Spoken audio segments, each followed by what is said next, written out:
Hello everyone. मैं सब doctor किरण चोटलिया। आज हम एक केस स्टडी प्रेजेंट करने जा रहे हैं जिनका एक ग्रेड ऑफ बाल्डनेस 5-6 था। उनका एज 40 प्लस था, ऑलमोस्ट 50 के आसपास था, और उनका हमने पूरा रिजल्ट जो आया है तो एंड टू एंड जर्नी आपसे शेयर करने जा रहे हैं। तो लेट्स बिगिन। तो दोस्तों, इनके एज 50 था। उनका 5-4 ईयर्स से बहुत ज्यादा फास्ट बाल्डनेस हो रहा था। उनका कुछ ज्यादा शुगर, ब्लड प्रेशर या ऐसा कोई मेजर कंसर्न था नहीं। और उनका हमने ओवरऑल हेयर ट्रांसप्लांट प्लान किया था। उनके ऑलमोस्ट हमने फ्रंट लुक पूरा अच्छे से सिक्योर करके दिया। तो वो आज हम डिस्कस करने जा रहे हैं। उन्होंने कोई हेयर ट्रीटमेंट नहीं लिया था, स्मोकिंग, अल्कोहल ऐसी कोई हैबिट नहीं थी। तो आप जैसे कि देख रहे हो, उनका ऑलमोस्ट अच्छा खासा बाल्डनेस उनका हो रहा था। और उनका बाल्डनेस का लेवल ऑलमोस्ट पीछे तक पहुंच गया था। You can divide into 3 zones. एक पीछे का वर्टेक्स एरिया है। ओके। फिर एक मिडल का जोन है जो कि आप मिड जोन बोल सकते हो या मिड स्काल बोल सकते हो, और इसको फ्रंट का फ्रंटल जोन बोल सकते हो। ये जो एरिया के हेड बच गए, इसको आप सेंट्रल फॉरलॉक भी बोल सकते हो। सेंट्रल फॉरलॉक का रीजन कई बार स्प्रेड हो जाता है। उसकी भी एक थियरीज है। मैं कभी आपको अलग टॉपिक में एक बार समझाऊंगा कि वो क्या होता है, कैसे होता है। तो इनका इतने एरिया का बाल्डनेस था।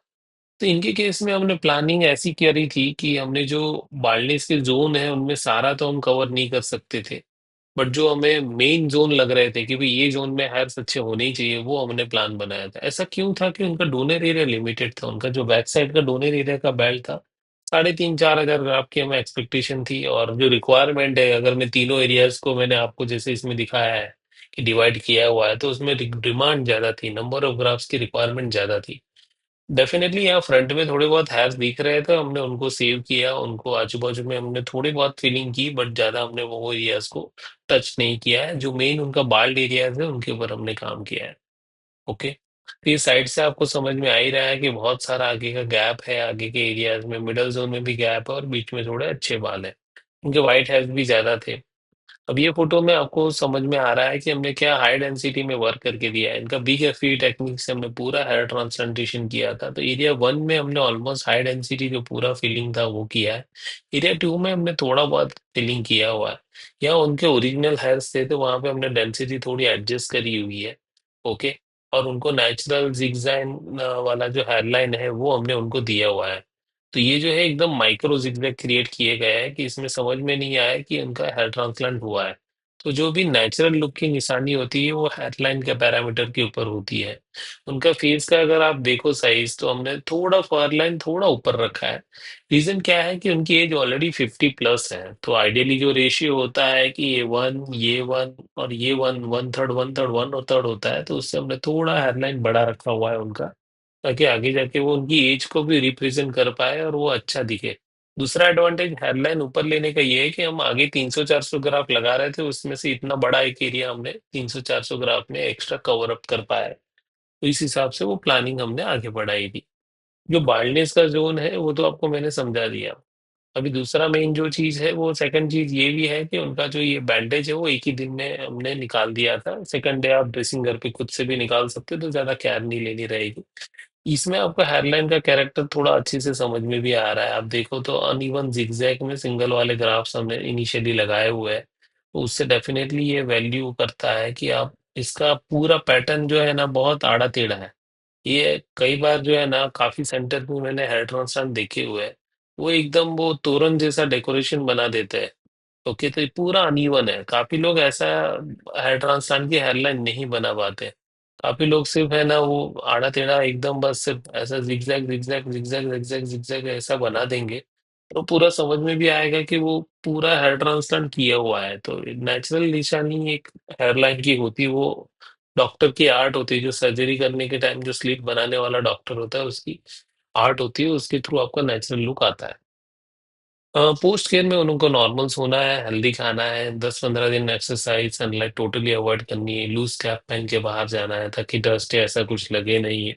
पसीना आया तो कोई प्रॉब्लम नहीं है, गर्मी के सीजन में भी हेयर ट्रांसप्लांट आप कर सकते हो। पोस्ट केयर मेडिसिन आपको 7 डेज की ली जाएगी, वो अच्छे से फॉलो करनी है। और हेड वॉश आपको 7 डे पे करना है। अबे आप देख रहे हो, 1 महीने पे उनका पूरा स्काल्प क्लीन ही हो गया था। ये पेशेंट आके भी बोले थे, सर ये आगे जाके ग्रो करेगा कि नहीं, मेरे को तो लग रहा है फेल हो गया है। तो दोस्तों, ऐसे टाइम पे डरने की कोई जरूरत नहीं। जो भी हेयर प्लांट करते हैं हम, उनके रूट्स जो है वो सेटल हो जाते हैं।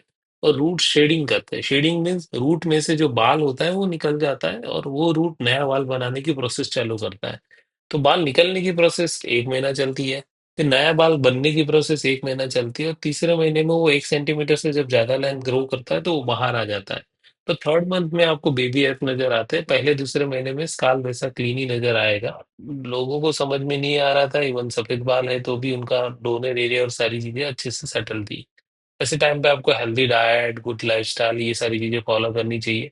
दूसरे महीने में जैसे मैंने बताया ना, थोड़े बहुत बेबी हेयर्स दिख रहे हैं, उनके ज्यादा ग्रोथ नहीं दिख रही है, उनके ओरिजिनल हेयर की डेंसिटी भी अभी हमें कम लग रही है।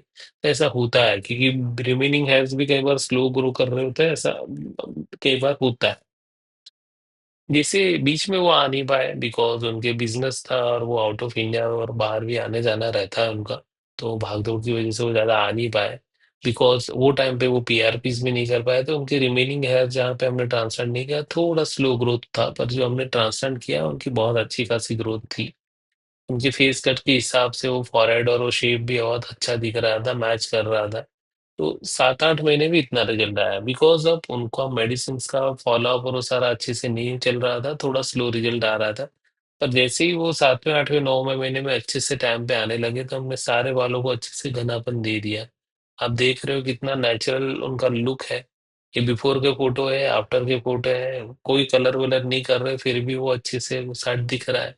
पर हाँ ना, उनके व्हाइट हेयर ब्लैक हेयर सारे मर्ज होके अच्छे से रिजल्ट में कंट्रीब्यूट कर रहे हैं। तो हमारा मेन मोटो होता है कि आपकी कोई भी एज हो, आपको एज अप्रोप्रिएट नेचुरल लुक देना और हाई डेंसिटी देना। तो इसमें दोनों गोल हमने अचीव किया है बिना कोई साइड इफेक्ट के।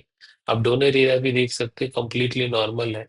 उनका जो ट्रांसप्लांट का एरिया है वो भी कंप्लीटली नॉर्मल है, कोई देख के नहीं बोल सकता कि इनका हेयर ट्रांसप्लांट हुआ है। तो आपको भी नेचुरल और डेंस रिजल्ट चाहिए और सेफ रिजल्ट चाहिए तो डेफिनेटली एक बार हमारी टीम से कंसल्ट कीजिए। We can guide you better कि how can you achieve that.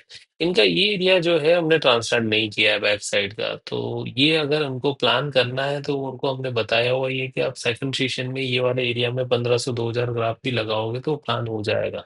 Front area में हमने 3500 to 4000 के बीच में ऑलमोस्ट 3800 to 3900 ग्राफ्स लगाए थे।